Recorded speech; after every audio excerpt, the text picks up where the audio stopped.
Era uma casa onde ninguém ousava tocar música. O silêncio era lei, imposto por um pai milionário marcado pela perda da esposa. Mas um simples gesto de coragem mudou tudo, e o que parecia apenas mais um dia comum se transformou no recomeço de uma família. Na imensidão daquela mansão, tudo parecia respirar silêncio. Não era o silêncio comum de uma casa calma, mas um vazio pesado, quase como se as paredes guardassem um segredo que ninguém ousava revelar. O som que um dia enchia aqueles corredores havia desaparecido, e o dono da casa, Eduardo, fazia questão de manter assim. Nenhum piano, nenhuma música, nenhum eco de alegria. Você já parou para pensar como o silêncio pode ser mais barulhento do que qualquer melodia? E já imaginou viver em um lugar tão grande, mas ao mesmo tempo tão vazio, que cada passo ecoa como um lembrete daquilo que se perdeu? Para Eduardo, esse silêncio era uma prisão, e não uma proteção. Ele acreditava estar se afastando da dor, mas, na verdade, estava apenas mantendo a ferida aberta, dia após dia. Dentro desse cenário, o filho pequeno crescia cercado por riquezas, mas sem o que realmente importa: calor humano e momentos que pudessem encher a memória de cores e sons. O menino carregava nos olhos a falta daquilo que nem sempre o dinheiro pode comprar: a presença de alguém que transforma a rotina em vida. Eduardo, cego pelo próprio luto, não percebia que seu maior tesouro se afastava dele a cada dia em silêncio. A chegada de Isabela, a nova babá, parecia apenas mais uma contratação sem importância em meio ao império de luxo. Mas o destino já começava a preparar a primeira rachadura nas paredes desse silêncio absoluto.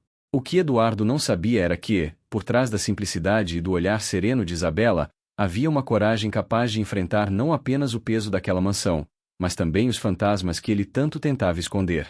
Naquela mansão onde o silêncio parecia um hóspede permanente, a rotina seguia marcada por passos contidos, vozes baixas e a ausência de sons que lembrassem vida. Eduardo permanecia distante do filho, mergulhado em seus negócios e na própria dor, deixando a criança entregue ao cuidado de Isabela. A jovem, vinda de um bairro simples, logo percebeu que não estava ali apenas para zelar por refeições e horários. O menino carregava nos olhos uma tristeza que não combinava com a infância, e isso despertava nela uma compaixão profunda. Isabela era acostumada a transformar pouco em muito. No lugar de onde vinha, brinquedos caros eram substituídos por imaginação e gestos de carinho. Por isso, ao se deparar com um menino cercado por riqueza, mas tão carente de alegria, ela decidiu agir de uma forma diferente. Observou que no canto da sala principal, coberto por um pano pesado, havia um piano antigo. As teclas, escondidas do mundo, pareciam implorar para voltar a tocar uma melodia esquecida. Foi em uma tarde chuvosa que Isabela tomou coragem. O menino, entediado e cabisbaixo, observava a janela como se esperasse que algo mudasse lá fora. Ela, sentindo a urgência de dar cor àquele dia cinzento, se aproximou do piano. Com cuidado, retirou o pano que cobria o instrumento. O menino abriu os olhos em surpresa, como se tivesse descoberto um tesouro proibido. "Quer aprender algo novo?" perguntou Isabela, com um sorriso cúmplice. Ele hesitou, lembrando da regra rígida do pai. Mas a curiosidade foi mais forte. Aproximou-se e sentou-se ao lado dela, quase sem respirar. Isabela colocou os dedos sobre as teclas e tocou uma nota simples, quase tímida, como se pedisse permissão ao silêncio da casa. O som preencheu o ambiente de um jeito suave, mas poderoso, fazendo o coração do menino disparar. A cada nova nota, Isabela sentia o peso da proibição. Mas, ao ver o sorriso surgir no rosto da criança, não teve dúvidas de que estava fazendo certo. Ela começou a ensinar pequenos acordes, incentivando-o a repetir. O menino ria quando errava, ria de um jeito puro, como quem redescobre um pedaço perdido da própria infância. Pela primeira vez em muito tempo, a mansão parecia viva. Os encontros secretos diante do piano se tornaram rotina. Isabela aproveitava os momentos em que Eduardo estava fora para transformar as tardes em aulas escondidas. O menino evoluía rápido, revelando uma sensibilidade que impressionava. Cada nota que aprendia parecia arrancar um pouco do peso que carregava nos ombros, devolvendo-lhe a leveza que a infância exige. Mas o destino, quase sempre implacável, não permitiria que aquele segredo durasse para sempre. Numa noite, Eduardo voltou mais cedo do trabalho. Exausto, entrou na casa em silêncio, como sempre fazia, sem avisar a ninguém. Caminhava pelos corredores escuros quando ouviu algo que fez seu corpo gelar, um som que jamais esperava ouvir de novo. O piano. Seu coração disparou. O som lhe atingiu como uma lembrança viva da esposa perdida, que costumava preencher aquelas paredes com música. Por um instante, pensou que estava sonhando, ou que os fantasmas de sua memória haviam tomado forma.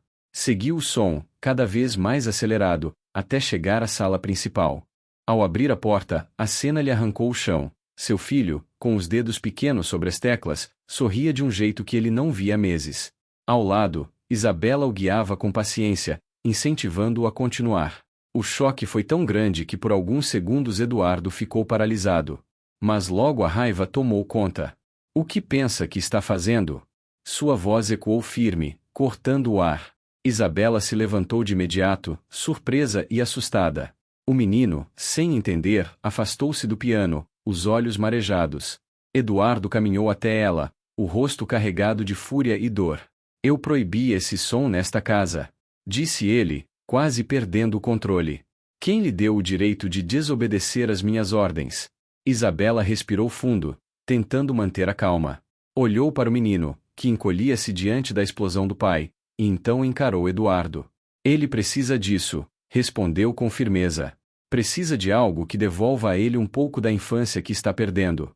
Eduardo sentiu as palavras atravessarem suas defesas, mas se agarrou ao que acreditava ser sua verdade. Para ele, a música era um lembrete da dor, e não de esperança.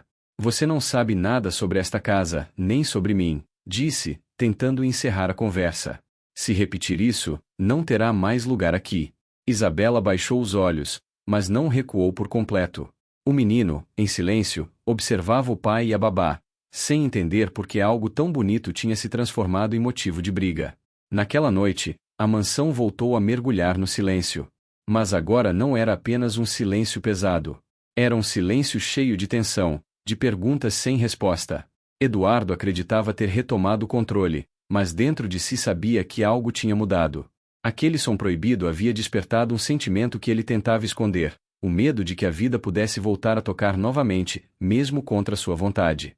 A noite em que Eduardo flagrou Isabela e o filho diante do piano parecia não ter fim. Mesmo depois que a sala voltou ao silêncio, as notas tocadas pareciam ainda vibrar em sua mente. Ele caminhava pelos corredores da mansão como quem tenta fugir de algo invisível, mas cada vez que fechava os olhos, era invadido pela lembrança da esposa, sorrindo ao dedilhar aquele mesmo instrumento. Era como se o passado tivesse voltado à força, sem pedir licença. No quarto, tentou dormir, mas o sono não vinha. O coração batia acelerado, não só pela raiva de ter sido desobedecido, mas também pelo impacto de ver o filho sorrir outra vez. Havia meses que não presenciava aquela alegria. O menino parecia renascer diante do piano, e isso o confundia. O que era melhor? Proteger-se da dor mantendo a música enterrada, ou permitir que a mesma melodia que o destruía também devolvesse vida ao filho? Isabela, por sua vez, se recolheu ao quarto de empregados com os olhos cheios de lágrimas, mas sem arrependimento. Ela sabia que tinha arriscado o emprego, talvez até mais do que isso, mas no fundo sentia que havia tocado em algo maior. Eduardo não percebia, mas a ausência de música não era apenas um detalhe da rotina, era uma sombra que caía sobre todos que viviam naquela casa. A babá entendia que o menino não precisava de mais luxo ou presentes. Ele precisava de lembranças boas, precisava sentir que ainda havia espaço para alegria. Na manhã seguinte, o clima era tenso. Eduardo manteve distância, fingindo que nada havia acontecido, mas por dentro lutava com a raiva e a nostalgia que se misturavam como veneno e cura no mesmo frasco. O filho o observava em silêncio, como se esperasse uma punição. Já Isabela, embora apreensiva, continuou tratando a criança com carinho e leveza, como se não tivesse nada a esconder. Dias se passaram, e Eduardo tentava convencer a si mesmo de que havia colocado um fim naquele episódio. Mas, sempre que olhava para o filho, notava algo diferente, a ausência daquela nova chama que a música tinha acendido. O menino voltará a brincar sozinho, sem brilho nos olhos, como se tivesse perdido um amigo. Essa mudança começou a corroer a resistência de Eduardo. Ele não admitia em voz alta, mas sentia falta de ver o filho sorrindo. Certo dia, chegou em casa mais cedo do que o esperado. Em vez de silêncio, ouviu um som abafado vindo da sala. Caminhou devagar, o coração disparando. Abriu a porta e lá estavam novamente, Isabela ao lado do menino, ambos concentrados no piano. Só que dessa vez, ao invés de interromper, Eduardo ficou parado, escondido, observando sem ser notado. O menino tocava uma sequência de notas simples, mas cheias de emoção. Quando errava, Isabela o encorajava a tentar de novo, e ele insistia com determinação. O que Eduardo viu naquela cena foi mais do que uma aula de música. Foi um encontro entre duas almas que se apoiavam mutuamente, uma busca por luz em meio à escuridão que ele mesmo havia imposto. De repente, sentiu uma lágrima escorrer. Limpou rapidamente, irritado consigo mesmo. Não queria admitir que aquela jovem simples estava mexendo nas estruturas que ele tanto lutava para manter intactas. Mas, no fundo, sabia que estava diante de um dilema impossível de ignorar. Mais tarde, ao se encontrar com Isabela na cozinha, o confronto foi inevitável. Eu já não disse que não quero música nesta casa? Sua voz saiu firme, mas havia hesitação nela. Isabela o encarou sem medo. E eu já não disse que ele precisa disso? Respondeu. Está tirando do seu filho a única chance de sorrir de verdade. As palavras bateram forte. Eduardo se virou, tentando disfarçar a emoção. Você fala como se entendesse a minha dor. Não, não entendo, disse ela, aproximando-se. Mas sei o que é perder algo que nunca mais volta. E sei que a vida só continua quando a gente aprende a transformar a dor em algo que não nos destrua. Houve um silêncio pesado entre os dois. Eduardo não tinha resposta. Por um instante, pensou em mandá-la embora de vez, mas algo dentro dele o impediu. Havia uma verdade nas palavras dela que ele não conseguia negar. Nos dias seguintes, passou a observar de longe, sem interferir. Isabela continuava com as aulas, agora mais cuidadosa para não ser pega. O filho evoluía, arriscando melodias mais complexas, e cada tentativa era um passo em direção a algo que Eduardo não sabia nomear, talvez esperança, talvez cura. Mas dentro dele, o conflito só crescia. O passado puxava para trás, lembrando-lhe da promessa silenciosa de nunca deixar a música entrar de novo. O futuro, representado pelo sorriso do filho e a determinação de Isabela, insistia em lhe mostrar que ainda havia vida além da dor. Entre o peso da lembrança e a possibilidade de recomeçar, Eduardo se via diante de uma escolha que mudaria não apenas a sua vida, mas também a de quem mais amava. As manhãs começaram a mudar aos poucos. O menino, antes silencioso e retraído, agora acordava com um brilho diferente nos olhos. Corria até Isabela para perguntar se poderiam praticar no piano antes das tarefas do dia. Eduardo percebia essa mudança à distância. Observava o filho se levantar mais disposto, sorrir mais vezes, falar com entusiasmo. Algo dentro dele se aquecia, embora ainda resistisse em aceitar o motivo. Em uma dessas manhãs, ao passar pelo corredor, Eduardo parou diante da porta da sala. O som suave do piano escapava, acompanhado das risadas do filho. Por alguns segundos, ficou imóvel, dividido entre entrar e interromper ou deixar que aquele momento seguisse. Fechou os olhos, contra sua própria vontade, deixou-se levar pela melodia. Sentiu o peito apertar, não de raiva, mas de saudade. Era como se a presença da esposa surgisse de novo ali, não em forma de dor, mas como memória viva de tudo o que ela representava. O menino, percebendo a figura do pai parada à porta, correu até ele. Papai, escuta o que eu aprendi, disse, puxando sua mão. Eduardo hesitou, mas permitiu-se ser guiado até o piano. Sentou-se ao lado do filho, e Isabela recuou discretamente, como se não quisesse invadir aquele instante. As pequenas mãos tocaram algumas notas. Havia erros, tropeços, mas cada som parecia maior do que qualquer sinfonia. Eduardo, pela primeira vez em muito tempo, sorriu diante da música. O menino levantou os olhos esperançosos, esperando aprovação. Eduardo apenas assentiu, com um orgulho silencioso que quase não lembrava como expressar. Depois que o filho correu para brincar, Eduardo permaneceu na sala. Isabela, ainda próxima, percebeu o conflito estampado no rosto dele. Ele precisa disso, disse suavemente. E você também. Eduardo suspirou, tentando evitar o olhar dela. Você não entende. Toda vez que escuto essas notas, sinto como se estivesse perdendo minha esposa outra vez. Isabela se aproximou um pouco mais, sem pressa, escolhendo as palavras com cuidado. Talvez não esteja perdendo. Talvez esteja encontrando o que ela deixou para vocês. A música não precisa ser dor. Pode ser lembrança de amor. Essas palavras o atingiram de forma inesperada. Ele se levantou e caminhou até a janela, tentando disfarçar a emoção que o tomava. Havia tanta verdade naquela frase que parte de sua resistência começou a se desfazer. Nos dias seguintes, algo mudou. Eduardo não apenas permitia que as aulas continuassem, mas também passou a aparecer de vez em quando, fingindo casualidade. O menino, feliz com a presença do pai, se esforçava ainda mais para impressioná-lo. Isabela, paciente, orientava com dedicação, mas sempre respeitava o espaço de Eduardo, sabendo que cada passo dele era uma vitória silenciosa contra o próprio luto. Certa tarde, o menino pediu algo inesperado. Papai, toca comigo. Eduardo ficou paralisado. Fazia anos que não se aproximava daquele piano.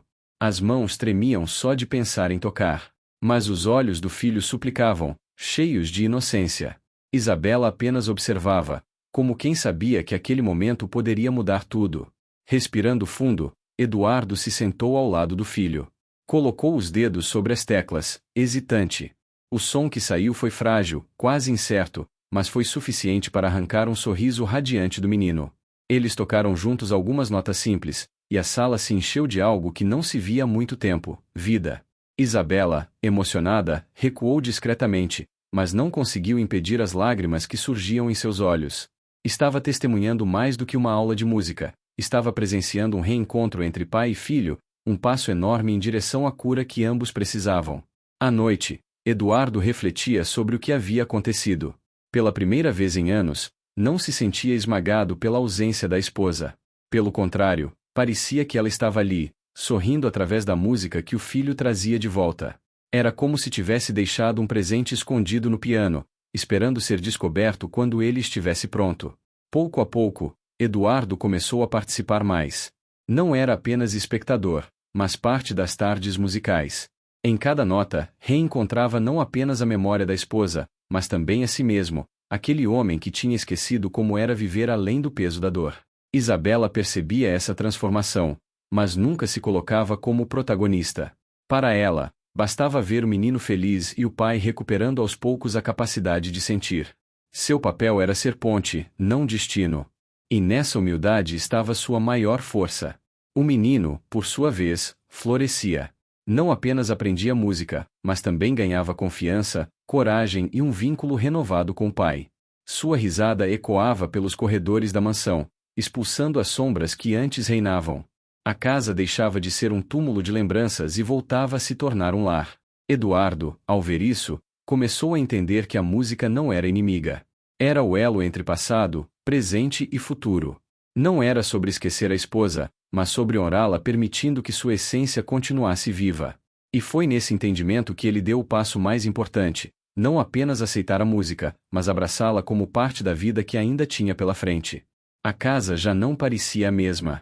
O silêncio pesado, que antes sufocava cada canto, havia se transformado em algo vivo, preenchido pelas risadas do menino e pelas melodias que surgiam do piano. Eduardo observava essa mudança com certo espanto, como se tivesse acordado de um longo pesadelo. A cada dia que passava, notava o filho mais leve, mais confiante, e isso aquecia partes de seu coração que ele acreditava estarem mortas. Uma tarde especial estava prestes a marcar um novo capítulo. O menino, orgulhoso de seus progressos, pediu para mostrar ao pai uma música inteira que vinha ensaiando em segredo com Isabela. A escolha não foi aleatória, era a mesma canção que a mãe costumava tocar, uma das favoritas da família. Quando Eduardo ouviu o pedido, o corpo inteiro se enrijeceu. O coração acelerou como se fosse fugir do peito. Por um instante, pensou em recusar, em fugir daquela sala. Mas os olhos do filho, brilhando de expectativa, o impediram. Sentou-se no sofá, tentando controlar a respiração, enquanto o menino se posicionava diante do piano. Isabela, serena, ficou ao lado dele, pronta para ajudar se fosse necessário. Os primeiros acordes soaram frágeis, um pouco trêmulos, mas carregados de sentimento. Eduardo fechou os olhos e foi transportado de volta ao passado. Viu a esposa rindo, os dedos dançando pelas teclas, a vida cheia de cor. As lágrimas começaram a cair sem que pudesse impedir. O menino continuou, errando em alguns pontos, mas sem desistir. Cada nota parecia um pedido de reconciliação entre o passado e o presente. Eduardo se levantou, caminhou até o piano e, sem dizer uma palavra, sentou-se ao lado do filho. Colocou as mãos sobre as teclas e completou os trechos que o pequeno não conseguia terminar. A música então ganhou força, preenchendo cada canto da mansão. Isabela, emocionada, observava a cena com o coração acelerado. Sabia que estava diante de um momento único, uma ponte definitiva entre dor e esperança. Eduardo e o filho tocavam juntos como se o tempo tivesse parado, como se naquele instante a ausência fosse substituída por presença. Era mais do que música, era a alma de uma família se reconstruindo. Quando a última nota se dissipou, o menino olhou para o pai com lágrimas nos olhos e um sorriso largo. Mamãe estaria feliz, não estaria? Perguntou, inocente. Eduardo o abraçou com força, incapaz de conter a emoção. Estaria, meu filho. Estaria muito feliz. Aquele abraço não era apenas resposta ao filho, mas também a si mesmo. Eduardo compreendeu que não precisava apagar a memória da esposa para seguir em frente. Pelo contrário, honrá-la significava permitir que o legado dela continuasse vivo, não apenas no piano, mas no coração deles. A partir desse dia, a rotina mudou de vez. As tardes ao piano deixaram de ser segredo. Eram momentos de união, em que pai, filho e Isabela se encontravam não apenas para aprender notas, mas para partilhar vida. Eduardo, antes fechado em sua dor, começou a abrir espaço para conversas, risadas e até planos para o futuro. Isabela continuava humilde, sempre se colocando em segundo plano, mas a cada gesto seu, conquistava ainda mais a confiança e a gratidão de Eduardo. Ele começou a enxergá-la não apenas como a babá dedicada, mas como alguém que tinha trazido luz a uma casa que vivia nas sombras. O menino, fortalecido pelo amor renovado do pai, florescia a cada dia. Sua autoconfiança crescia, e junto dela, o vínculo com Eduardo se tornava indestrutível. O piano, que antes simbolizava dor, agora era símbolo de vida nova. Numa noite tranquila, depois de uma sessão de música, Eduardo se aproximou de Isabela. Olhou nos olhos dela, em silêncio por alguns segundos, como se buscasse as palavras certas. Obrigado, disse, com a voz embargada. Você não apenas cuidou do meu filho. Você nos devolveu algo que eu achei que tinha perdido para sempre. Isabela sorriu, discreta, mas com os olhos brilhando. Eu só fiz o que senti que era certo. O resto, foi você quem permitiu acontecer. A mansão, antes marcada pela ausência, agora respirava um novo ar. Não era mais um lugar congelado no passado, mas um espaço onde lembranças conviviam com esperança. Eduardo, finalmente, havia entendido que o amor não morre com a ausência. Ele se transforma, se espalha, e encontra novos caminhos para continuar existindo. Naquele piano, a última canção não foi de despedida, mas de recomeço. Eduardo não sabia o que o futuro traria para ele e Isabela, mas sabia que, com o filho ao seu lado e a música de volta à vida, nada seria como antes. O silêncio havia perdido sua força. No lugar dele, havia som, havia riso, havia amor. E, sobretudo, havia certeza de que mesmo depois da dor mais profunda, sempre existe espaço para uma nova melodia. E se essa fosse a sua vida, o que você faria? No lugar de Eduardo, teria fechado o coração para sempre ou deixaria a música abrir espaço para um novo começo? Conta aí nos comentários. Quero muito saber a sua visão. E se essa história tocou você, inscreva-se no canal A Vida Conta, curta o vídeo e compartilhe. É o jeito mais bonito de nos ajudar a levar mais histórias de superação e emoção para o mundo.